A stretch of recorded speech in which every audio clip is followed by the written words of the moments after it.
Hello again. We are continuing our readings from the book What is Man? Adam, Alien or Ape? Chapter 8. Now last week I told you a fictitious story asking you to imagine that you were a fossil hunter who had discovered an almost entire skeleton of a human-looking creature, and that you believed it was the missing link between apes and humans.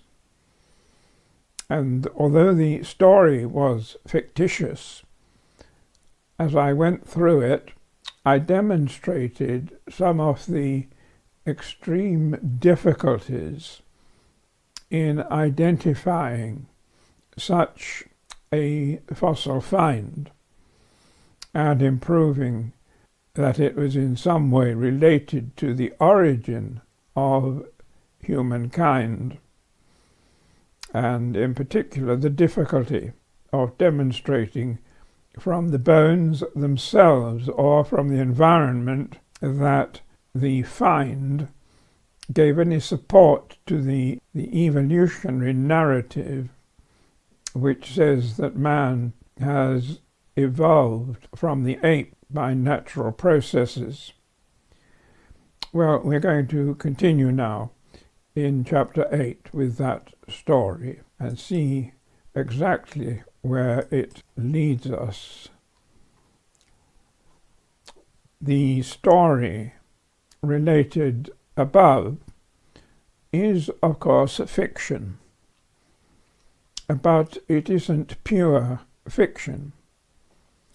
It was designed to illustrate some important real-life pitfalls in interpreting fossil remains, which we must now look at in more detail. The first thing is why I said you, as the imagined fossil hunter, had extraordinary beginner's luck. A major problem for paleoanthropology, which we are abbreviating to PA, is that the fossil evidence on which it works is usually scarce. When an airline suffers many no-show passengers, it responds by overbooking. Something rather like that can happen in PA when inappropriate fossil candidates are recruited to fill the no-show ancestral gaps. Casey Luskin cites two telling quotations from evolutionary pundits. Writing in 1996, P.A. Donalds, Johansen, and Blake Edgar admitted that, quotes, about half the time span in the last 3 million years remains undocumented by any human fossils. Only a handful of undiagnostic fossils have been found, close quotes. Again, Harvard zoologist Richard Lewontin admits that the relevant fossils are generally so fragmented and disconnected that, quotes, no fossil hominid species can be established as our direct ancestor, close quotes. Subheading: Skull and other reconstructions. In his famous book, The Panda's Thumb, paleontologist Stephen Jay Gould points out that, quotes, most hominid fossils, even though they serve as the basis of endless speculation and elaborate storytelling, are fragments of jaws and scraps of skulls, close quotes. The fact that the key fossil evidence is usually fragmentary means that a lot of reconstruction is needed to assemble a fossil capable of being interpreted. We all know the fate of Humpty Dumpty in the nursery rhyme, even though the pieces of that shattered egg person were all available. Quotes, all the king's horses and all the king's men couldn't put Humpty together again. PAs have an even greater problem when it comes to putting skeletons together using scattered or even isolated bones. Occasionally, an almost complete skeleton is found, but that is rare. Reconstruction is almost always required. This leads to a number of problems, including the real possibility that reconstructed fossils may inadvertently incorporate remains from different individuals and different species, creating an imaginary species that never actually existed.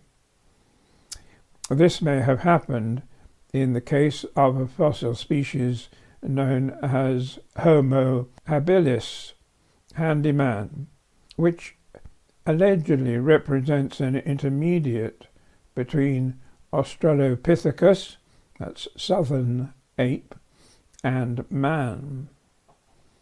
Fragments of a skull and extremities discovered by Louis Leakey in the 1960s were claimed to represent a new species, while 10 years later his son Richard found a skull vault consistent with a cranial volume approaching that of man. However, other experts believe that the original remains were those of an ape, Australopithecus africanus, and that Richard Leakey's later find was fully human. Combining those various remains into the single handyman species obviously advanced the claims of human evolution, but may well be an artifact of interpretation. Even when the danger of composite reconstructions is avoided, the way PAs fit fragments together can dramatically affect the final result, leading to a skeleton that seems to exhibit features it never really had. Henry G., editor of the esteemed journal Nature, admitted in 2001 that, quotes, fossil evidence of human evolutionary history is fragmentary and open to various interpretations, close quotes. A case in point is the fossil Ramapithecus, constructed from a few teeth and bones. Two separate sections of jawbone and teeth were initially reconstructed at an angle that made the complete tooth array, the tooth arcade as it's called, look somewhat human, suggesting that the fossil might be a human ancestor.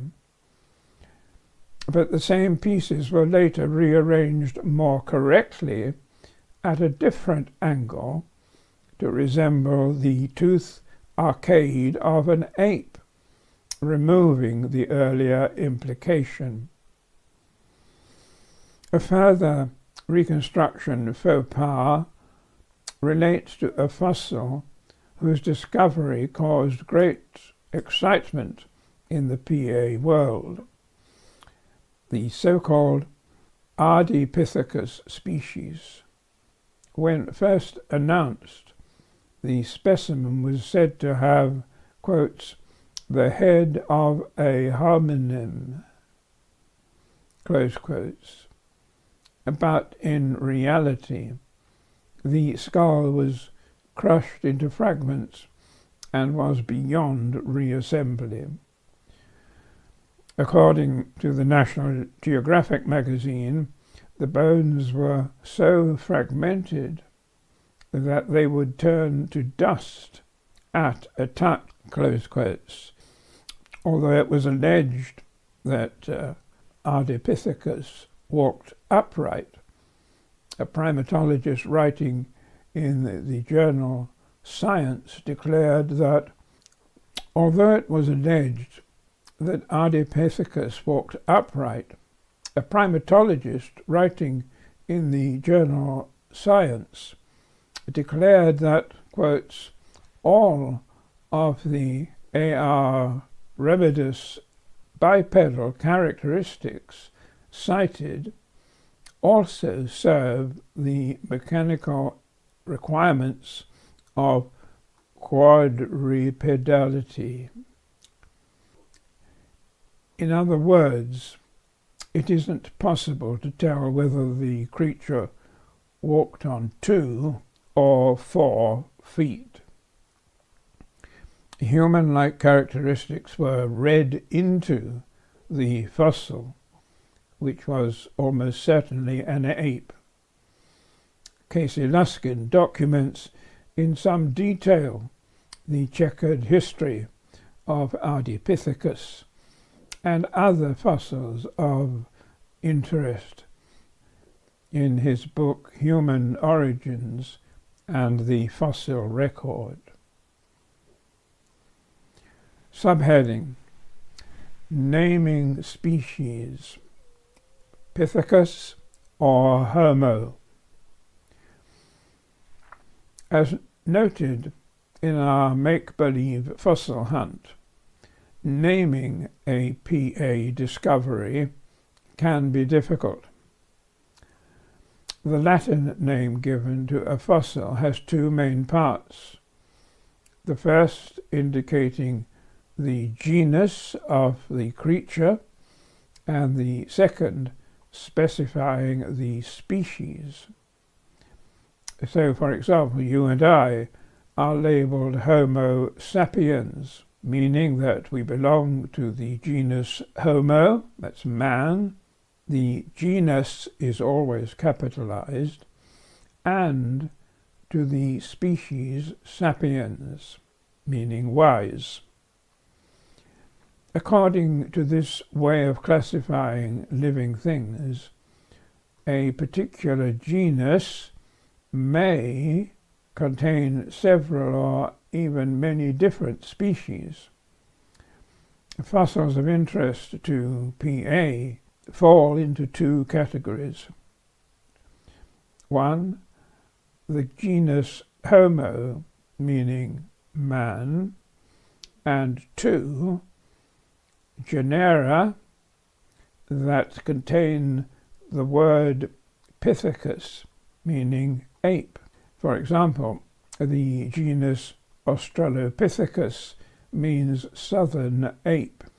The word pithecus is never used alone, but it is always linked with some other word in a compound word. This distinction is important because immediately it shows the layperson whether the experts consider a creature to have been an ape or a human. Although apes are often presented as alleged ancestors of humans, correct classification always distinguishes them from humans. An evolutionary biologist, Ernst Mayr, admits, quotes, "The earliest fossil of Homo rudolfensis and Homo erectus are separated from Australopithecus by a large unbridged gap." Here we explain the seeming saltation, that is, an evolutionary jump. Not having any fossils that can serve as missing links, so we have to fall back on the time-honored method of historical science, the construction of historical narrative. For historical narrative, you could read made-up story. For a time, there was an apparent exception to this classification rule, namely bones, a tooth and a thigh bone and a skull cap, found in Java in 1892 by a Dutch doctor, Eugene Dubois. He called his discovery Pithecus erectus, meaning upright ape man. It became known as Java man and was considered to be a genuine link between apes and humans. Later work, however, showed the remains to be much less ape-like than Dubois believed, and they were eventually reclassified as Homo ergaster, working man. The term ape man no longer appears in the PA vocabulary. The scarcity of fossil material creates a particular problem in deciding whether a fossil find represents a new species or just a variation within a known species. Anthropologist C. Quintin explains, quote, "Thousands of hominin fossil bones have been recovered over the years, but only a few individuals have been identified within each putative species." Rebecca Ackerman, in a paper published in 2006, add that comparative patterning of skeletal variation does not exist in the hominin fossil record because only single individuals can be sampled, not biological populations. All of this indicates that the identification of fossil species should be at best difficult and at worst futile. Subheading: Jealously guarded bones.